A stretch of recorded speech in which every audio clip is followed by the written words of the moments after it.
حضرت مولا علی شیر خدا رضی اللہ تعالیٰ عنہ ارشاد فرماتے ہیں کہ ایک عرابی نبی پاک صلی اللہ علیہ وسلم کی بارگاہ میں آیا اور اس نے بار بار سوال کیا، بار بار حضور سے سوال کرنے لگا۔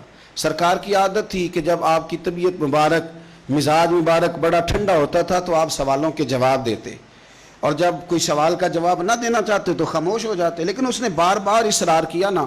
یہ مجموع الزوائد میں حدیث موجود ہے، راوی ہے مولا علی شیر خدا۔ دیکھیں حضور کا نور دینے کا شوق کتنا ہے۔ نبی پاک صلی اللہ تعالیٰ علیہ وسلم سے جب اس اعرابی نے بار بار سوال کیا نا تو پھر حضور خود فرمانے لگے، چل پھر مانگ، تو کیا مانگتا ہے؟ مولا علی فرماتے ہمیں بڑا رشک آیا، ہمیں بڑا ناز آیا، ہم نے کہا کیا بات ہے؟ حضور نے فرمایا مانگ، کیا مانگتا ہے؟ اب یہ نبی پاک سے جنت مانگے گا اور دنیا میں بیٹھے بیٹھے اپنے لیے جنت کی ٹکٹ بک کرا لے گا، یہ جنت کے اندر بہترین محل اپنے لیے الاٹ کرا لے گا۔ لیکن بڑا ہی بولا تھا، کہنے لگا یا رسول اللہ صلی اللہ علیہ وسلم میں نے سفر کرنا ہے، مجھے سواری کے لیے ایک اونٹ دے دیں۔ تو حضرت علی فرماتے ہیں اس نے سوال تو کیا پر جو ہماری طبیعت تھی اس مطابق اس نے نہیں کیا، یعنی جس طرح کا دروازہ تھا اس طرح کی بھیک نہیں مانگی، اس نے اونٹ مانگا۔ حضور نے فرمایا چل دیا تجھے، فرمایا چل اونٹ دے دیا، اب تو کچھ اور بھی مانگ لے۔ حضرت علی کہنے لگے لو بڑے نصیب والا، ایک چانس اور ملا ہے۔ تو کہنے لگا حضور اس طرح کریں، جو اونٹ پر کجاوا باندھا جاتا ہے وہ بھی دے دے۔ تو حضرت علی شیر خدا فرمانے لگے ہم نے کہا تیرا اللہ بھلا کرے، تو کہاں اڑ گیا ہے؟ حضور نے نا مسکرا کے ایک تیسرا موقع دیا، فرمایا چل تجھے کجاوا بھی دیا، کچھ اور مانگ لے۔ کہنے لگا حضور سفر بڑا لمبا ہے، آنے جانے کا خرچہ بھی دے دے۔ تو سرکار دو عالم صلی اللہ علیہ وسلم مسکرائے، فرمایا جا تجھے دیا۔ پھر حضور نے ایک مثال بیان کی اور فرمایا تجھ سے تو بنی اسرائیل کی وہ بوڑھی ہی اچھی تھی۔ یا رسول اللہ کون سی؟ فرمایا حضرت موسیٰ علیہ السلام جب اپنے وطن سے ہجرت کر رہے تھے، گھوڑوں پر بیٹھے، اونٹوں پر بیٹھے، لیکن اونٹ گھوڑے جاتے نہیں تھے، واپس لوٹتے تھے۔ تو حضرت موسیٰ علیہ السلام نے عرض کی اللہ یہ جاتے کیوں نہیں؟ تو رب کریم نے فرمایا اس لیے نہیں جاتے کہ جہاں سے آپ ہجرت کر رہے ہیں نا وہاں ایک جگہ پہ حضرت یوسف علیہ السلام کا تابوت دفن ہے، جناب یوسف علیہ السلام کی قبر مبارک ہے، آپ وہ تابوت بھی نکال کے ساتھ لے جائیں۔ یہ اگر رب نے بتا دیا تو اللہ یہ بھی تو بتا سکتا ہے نا کہ قبر کہاں ہے۔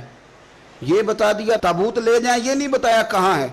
یہ حضرت موسیٰ علیہ السلام آپ خود تلاش کریں گے تو حضرت موسیٰ علیہ السلام نے بنی اسرائیل کے لوگوں سے پوچھا کہ وہ کہاں ہیں تابوت حضرت یوسف کا، تو وہ کہنے لگے ہمیں تو نہیں پتہ، ایک بوڑھی اماں ہے پرانی اسے پتہ ہے۔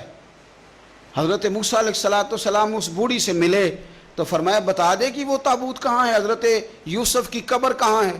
آج لوگ کہتے ہیں مزاروں پہ نہیں جانا چاہیے، تو پڑھو نا یہ حدیث کھول کے۔ نبی پاک صلی اللہ تعالیٰ علیہ وآلہ وسلم فرماتے ہیں کہ دیکھو قبر کا رستہ، مزار کا رستہ بتانے کا وہ عورت قیمت مانگ رہی ہے۔ حضرت موسیٰ کی ملاقات ہوئی تو آپ نے فرمایا اماں تمہیں پتہ ہے جناب یوسف کا مزار کہاں ہے، قبر کہاں ہے؟ کہنے لگی پتہ ہے۔ تو آپ نے فرمایا بتا دے۔ کہنے لگی مفت کیسے بتا دوں، ابھی تو لوگوں کو مزاروں پہ جانے کی دلیل نہیں مل رہی، اور یہاں وہ بوڑھی کہتی ہے اور بیان کر رہے ہیں میرے نبی پاک صلی اللہ علیہ وسلم، اور بوڑھی کہنے لگی مفت نہیں بتاؤں گی۔ تو حضرت موسیٰ فرمانے لگے قیمت لے لے۔ کہنے لگی بالکل آپ قیمت دیں گے تو بتاؤں گی۔ فرمایا قیمت کیا ہے؟ کہنے لگی قیمت یہ ہے کہ جنت میں مجھے بھی اس محلے میں مکان چاہیے جس میں حضرت موسیٰ علیہ السلام کا مکان ہو، اس محلے میں مجھے بھی مکان چاہیے، اسی درجے میں آپ کے ساتھ۔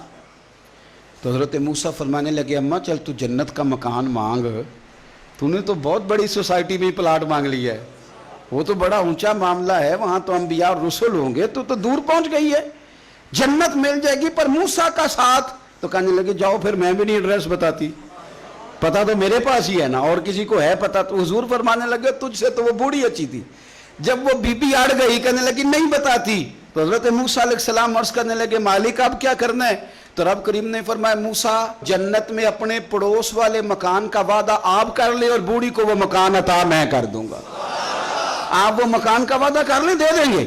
حضرت موسیٰ نے وعدہ کیا، پھر بی بی نے پتہ بتایا حضرت یوسف کے مزار کا، اور پھر وہاں سے حضرت یوسف کا تابوت نکال کے لے گئے۔ حضور فرمانے لگے اور بولے تو نے کیا مانگا؟ اونٹ، کجاوا، خرچہ، اور کاش میں نے تجھے کہا تھا تو نے کچھ مانگا ہوتا۔